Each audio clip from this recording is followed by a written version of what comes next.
Mae'n arferiad I bob tren chwibanu wrth ddod at drofa fferm Tŷ Newydd. Ond nid felly y bu ar yr achlysur hwn. Llithrodd yn ddistaw ar hyd y platfform.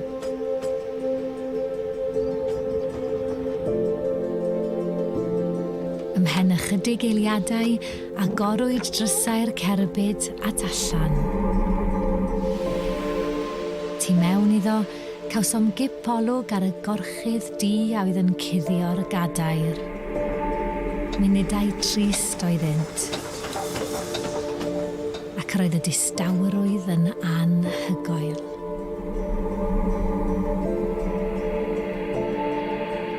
Meddyli amdani, Lucy Margaret Jones, merch fach ysgol, yn dod lawr fan hyn gyda'i dosbarth at y tren I gael gweld y gadair ddu oedd ar ei thaith yr holl ffordd o Steddfod Penbedw am adre I draws fynydd. Ie, jyst dychmyga pa mor drist oedd y sefyllfa. Rhywun mor ifanc yn cael ei ladd mor ddiangen yn y rhyfel mawr.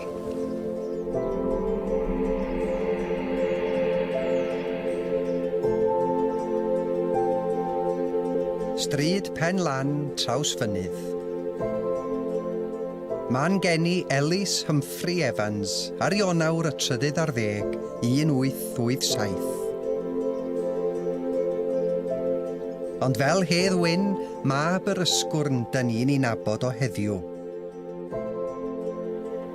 Ac mae'r ysgwrn rhyw 2 filltir o'r fan hon I fyny cwm prysor I gyfeiriad y bryniau.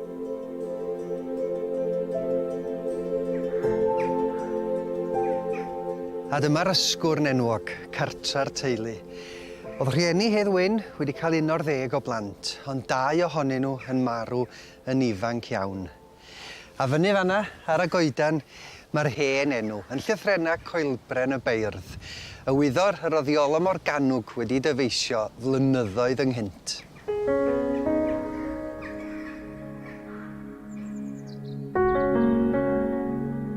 Fel pob mab ffarm yn y cyfnod yma, oedd Hedd Wyn yn rhannu amser rhwng bod adre ar y ffarm a mynd i'r ysgol. Addysg fylchog gafodd o yn ôl I ffrind William Morris. Oedd y tywydd garw a'r ffaith bod y ffarm yn weddol anghysbell yn rhoi rheswm neu'r esgus iddo fo golli'r gwersi. A tad Hedd Wyn yn licio rigymu I ryw steddfod a bach ynde. Oedd na Hedd Wyn oedd y mab hynna. Oedd o'n cael aros ar ei daid efo dad. Wedi'r plant eraill yn diw gwlau. A wedyn Hedd Wyn yn sgwennu rhywbeth ac yn gofyn i'w dad, ydy hwnna'n iawn? A'i dad ond oedd o gyrdio i'r steddfod, mi gei difyrniadau 10. A felly dechreuodd o meddan nhw. Bardd rhamantaidd oedd Hedd Wyn, oedd o'n byw yn y cyfnod pan oedd Arian Sparry a T. Gwyn Jones a T.H. Parry Williams yn sgwennu I hawdla rhamantaidd mawr. Doedd dim coleg ganddo, doedd dim llawer iawn ysgol ganddo fo. I goleg o a'i steddfod o oedd y beirdd yma. Mi ddaru wedyn ni arall o galedu tua diwedd I fywyd o pan ath o'i hun i'r rhyfel a mi gafon ni gerddi moel ganddo wedyn, moel ac uniongyrchol realaidd iawn yn ogystal.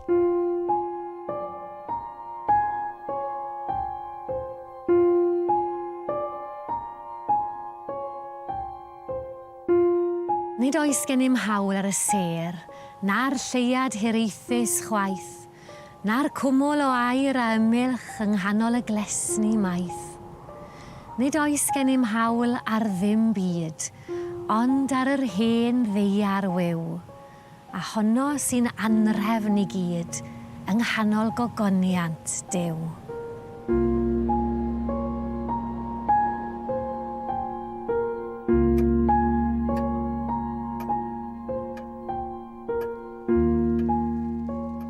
O mam y chwaer I Hedd Wyn.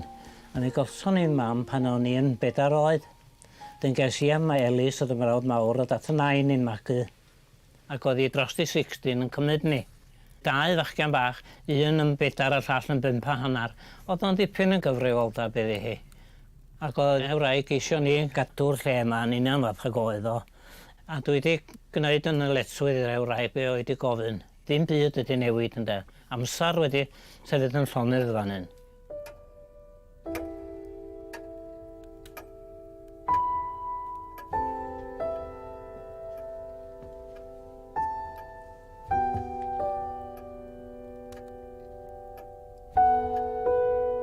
Dydy'r lle ddim wedi newid dim dros yr holl flynyddoedd. Dyna'r llyfrau bydda Hedd Wyn yn ei darllen nhw. A draw fan yma'r cloc y bydda fo'n ei glywed. A fan hyn, mae'r lle tân oedden ni gadw fo'n gynnes drwy'r holl nosweithiau hirion o sgwennu.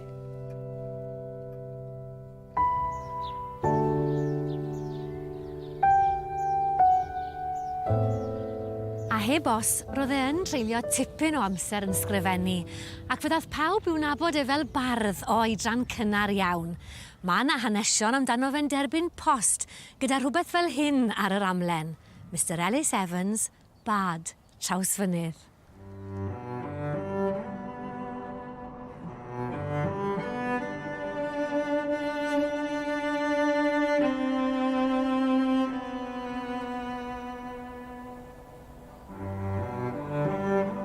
Cyn iddo droi'r 12 oed, roedd wedi llunio'r englyn hwn i'r das fawn. O bob cwr, rwy'n bawb yn cario i'w godi yn gadarn a chryno, yn hwylus, caddu heilio, yn dyn o fawn. Dyna fo.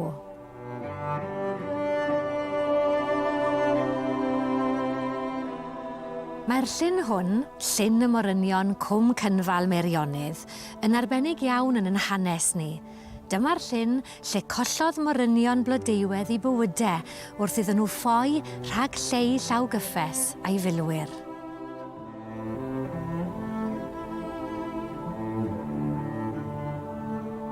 Ond ar lannau'r llyn hwn hefyd, cynhaliodd rhai o feirdd ardal Ffestiniog orsedd ar Awst yr ugeinfed 1910. Bryfdir oedd bardd yr orsedd, ac yn ystod y cyfarfod hwn y derbyniodd Ellis Humphrey Evans i enw barddol, Hedd Wyn.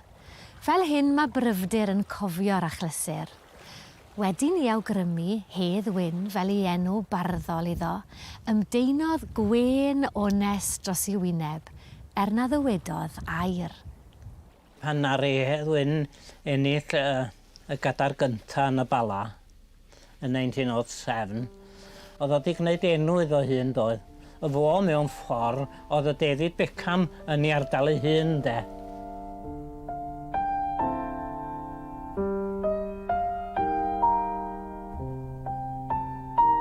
Mi aeth Hedd Wyn i Abercynon ar ôl Nadolig 1918 pan oedd o'n 11 oed, wedi clywed oedd o bod yna fywoliaeth fras i'w chael yn y de, yn y Pyllau Glo neu Cymru. A mi ymunodd â'r lluoedd o'n heidio Ogledd Cymru i'r de, a fydd am ryw 3 mis yn gweithio sydd o fod yng nglofa Abercynon.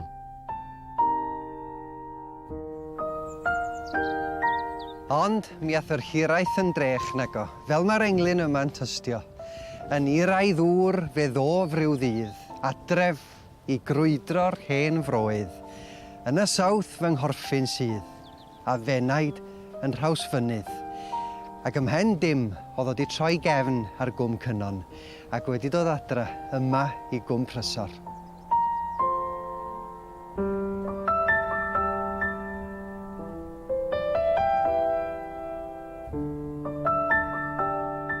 Erbyn hyn, roedd Hedd Wyn yn cael tipyn o hwyl ar gystadlu, ac roedd yn ennill cadeiriau'n gyson, nid yn unig mewn steddfodau fan hyn yn y gogledd, ond hefyd mewn llefydd mor bell a Ffont Ardawe yn y de.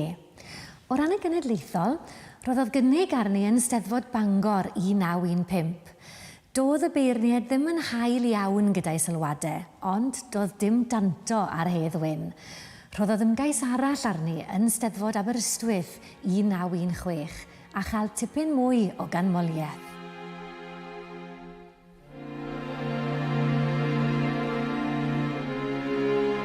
Ond ar y 24 o fis Ionawr yr un flwyddyn, 1916, pasiwyd deddf yn hir cyffredin a fydde'n effeithio'n drwm ar fywyd y bardd ifanc.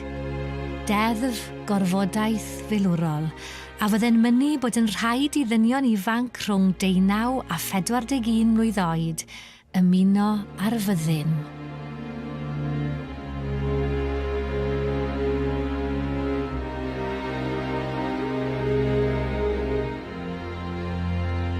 A Dath Hedd Wyn o flaen y Tribiwnlys sawl gwaith, yn y gobaith y byddai'r awdurdodau'n gweld fod ei waith ar y ffarm yn holl bwysig. Ond, gyda Bob i frawd ar droi'n ddeunaw, a ffarm yr Ysgwrn ddim yn ddigon o faint i gyfiawnhau cadw 2 frawd adre, roedd hi'n ddyletswydd ac yn rheidrwydd ar Hedd Wyn i fynd.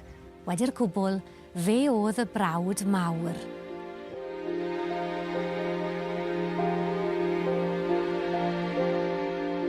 Fy hoff gerddi yn sicr ydi Rhyfel, sydd yn annodweddiadol honno mewn ffordd achos bod hi'n gerdd ddigynghanedd. Ond mae hi'n gerdd gref iawn, gwae fi fy miwn oes mor ddreng y gerdd yna. Honna fyswn i'n dweud i'n hoff gerddi gan Hedd Wyn.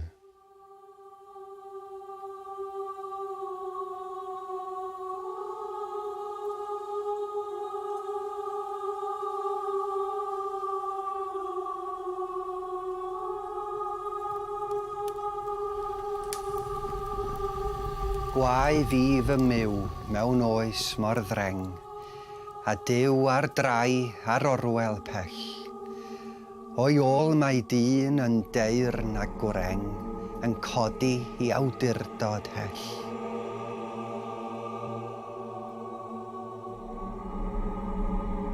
Pan deimlodd fyned ymaith Dduw, cyfododd gledd i ladd i frawd. Mae sŵn yr ymladd ar ein cliw, a'i gysgod ar fythynod tlawd.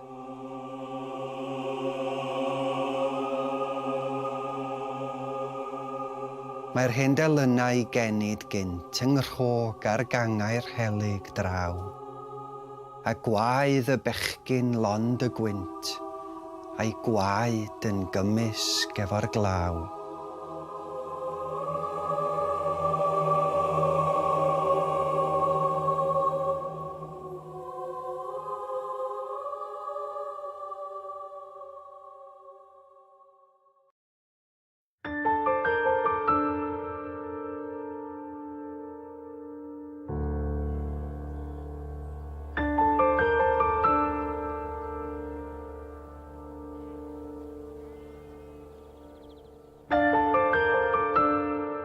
Yn ei gerdd Rhyfel, mae Hedd Wyn yn dweud fod 'na rhywbeth mawr o'i le, a Duw fel se fe mor bell ag y gall fod oddi wrthyn ni, fel môr ar drai. Ym mhob rhyfel mae'n dweud, mae'r bobl gyffredin sy'n ei chael hi, a'i gysgod ar fythynod tlawd. Ym mhob rhyfel, mae'r celfyddydau a phethau gorau bywyd yn distewi, fel telynau myd. Ac ym mhob rhyfel, y bobl ddiniwed sy'n colli gwaed, a hwnnw mor ddibrys a dŵr. 45 o fechgyn wedi cael ei gyrru o Blwydd Trawsfynydd, a Plwydd Trawsfynydd oedd 800 o bobl. Oedd o'n genhedlaeth gyfa o fechgyn wedi cael ei gyrru o Wynab Daear i be, dwi ddim yn gwybod. Mae dros ym mhen i. Iddo fo geisio a methu 2 flynedd yn olynol, roedd ei awydd o'i ennill cadar y genedlaethol yn dal i lechu yn rhwla yng nghalon Hedd Wyn. Ond os dim syndod iddo fo'i chael hi'n anodd bwrw iddi, a gynta di cael ei anfon i Litherland, sef gwersyll hyfforddi milwyr ger Lerpwl. Ar ei lif adra, mi ddudodd wrth Ginny i gariad o Lanffestiniog, na allaf o roi feddwl ar yr awdl, ond fe berswadiodd hi Hedd Wyn i ddal ati. Ac oedd ein flwyddyn lyb yn 1917, a wedyn mi arosodd o wsnos arall i helpu nhw gael y gwair. So, wrth bod oedd i gwneud hynny, oedd o'n disyrter. So, mi roedd y military police i'r cae gwair, ei nôl o'r cae gwair, a mynd â fo i blaenau i jail, a wedyn o'r blaenau i Litherland ac yn syth drosodd i'r Flandlein. Oedd o wedi sgwennu awdl yr arwr y fan hyn ar y bwrdd cyn gychwyn, ond wrth bod oedd i gorfod mynd o'r cae gwair, oedd oedd i gadael i adran doedd. So oedd ei rhaid o ail i sgwennu ar y ffordd i'r Flandlein de. Erbyn yr ail wythnos y Mehefin 1917, roedd Hedd Wyn wedi cyrraedd Ffrainc ac yn teithio i gyfeiriad Flandris. Erbyn cyrraedd pentre bach o'r enw Flechin, roedd o wedi gorffen i awdl. Enw un o'r afonydd groesodd o ar y ffordd ydy'r Afon Lee, ac fel blodyn yr Afon Lee, Fleur de Lis, y llofnododd o'i enw wrth anfon yr awdl at drefnydd Eisteddfod Penbedw. Be sy'n rhyfeddol I fi yw I fod e wedi dod I ben ysgrifennu'r awdl o gwbl. Ie, meddylia amdano fo wedi cael ei fagu yn Hawelwch Trawsfynydd ac yn sydyn iawn yn clywed sŵn gofid rhyfel. Ie, achos na beth sydd dage yn y darn na lle mae'n disgrifio Ffrainc toc ar ôl iddo fe gyrraedd. Welais yma lwyni o'r ysynau a gwefusau pob rhosyn mor ddisglair a gwridog a thai myrddio'n o gisanau yn cysgu yn rynt.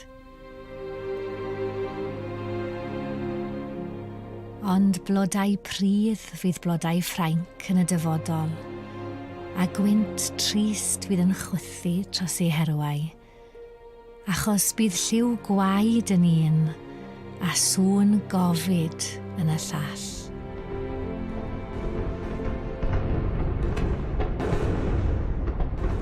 Mis Awst 1917, ac roedd Hedd Wyn eisoes yn gorwedd yn farw yn Flandris. Ond oedd y teulu ddim yn gwybod, ac yn poeni nad oedden nhw wedi clywed dim oddi wrtho fo ers dipyn.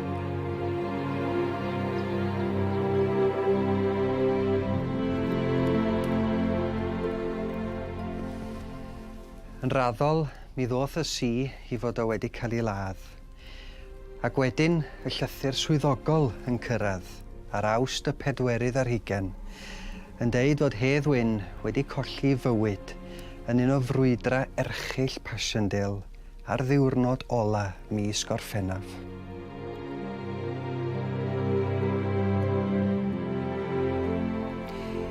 Mi ddoth y teulu I wybod mai nos capsial oedd wedi glwyddo fo. Mi efo'n gorwedd am deirawr ar faes y gad cyn cael ei gario i'r dygawt o'n nhw'n ei ddefnyddio fel rhyw fath o ysbyty. Tra roedd y meddyg yn trin I glwyddo fo, dyma Hedd Wyn yn gofyn y cwestiwn, "Do you think I will live?" Ac un o'r milwyr yn deud, "You seem very happy." A Hedd Wyn yn ateb drwy ddeud, "Yes, I am very happy." A dyna oedd ei eiriau olaf o.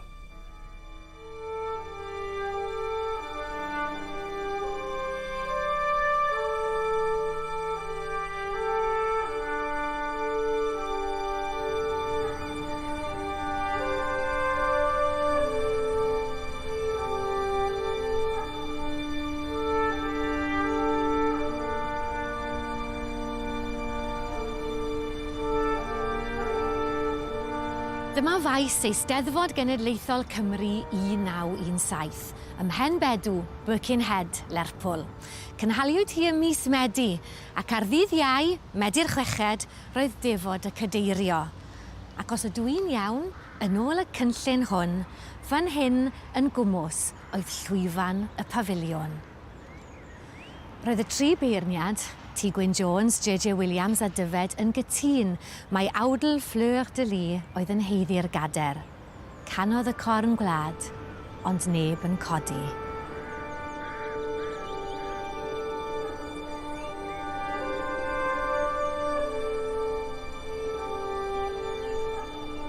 Fel hyn mae un llygadist yn cofio'r digwyddiad mewn llythyr cydymdeimlad at fam Hedd Wyn.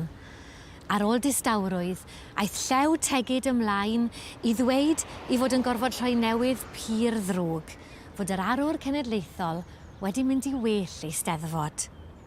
Rhoddodd ei enw, a dyma gynnwrf yn y gynulleidfa pawb yn wylo, a'r archdderwydd yn rhoi lluain du dros y gader.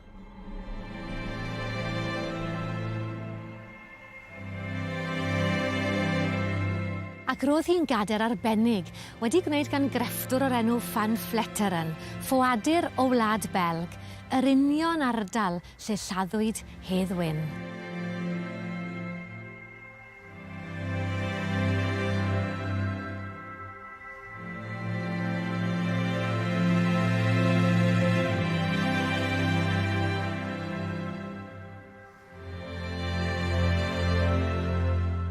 Mi oedd rwyd sydd yn symboleiddio holl ing y cyfnod mae betai. Hynny di y bechgyn talentog yma yn cael ei lladd mor ifanc. Wedyn mi oedd Hedd Wyn son symbol o hyn i gyd. 10 oed Hedd Wyn yn cael ei ladd, ac wrth gwrs, ddara ddim cyflawni chwarter yr hyn bydda wedi gyflawni.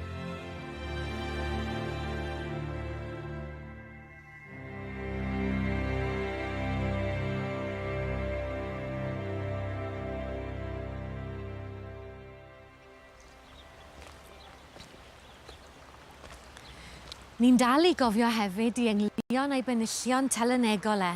Mae'r pennill sy'n dwyn y teitl Atgo a'r gof y genedl. Dim ond lleiad borffor ar fin y mynydd llwm, a sŵn hen afon prysor yn canu yn y cwm.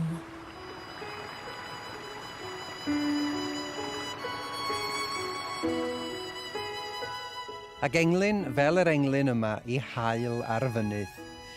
Cerddais fi'n per a beroedd, yn hwrf swil nerfus wynt y ffriddoedd, a braich wen yr heilwen oedd, am hen wddwr mynyddoedd.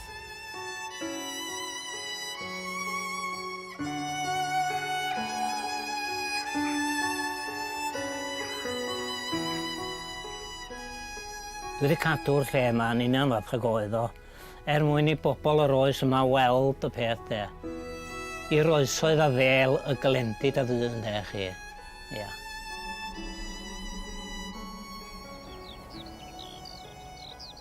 Ti'n gwybod, bod bron i 100 mlynedd wedi mynd ers i Hedd Wyn farw, da ni fel Cymru, da ni dal i gofio amdano fo. Ie, mae enw fe'n aros achos i farddoniaeth wrth gwrs, ond hefyd mae stori yn cynrychioli profiad cymaint o deuluoedd, pobl sydd wedi colli rhai annwyl mewn rhyfel. Ti'n iawn, ac mae'r englyn a sgwennodd Hedd Wyn i'w ffrind o gafodd ei ladd yn y rhyfel mawr.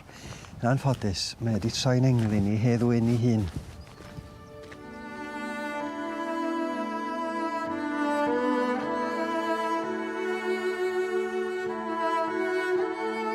I aberth nid a heibio, i wyneb annwyl nid anango. I'r Almaen ysteinio i dwrn dir yn ei waed o.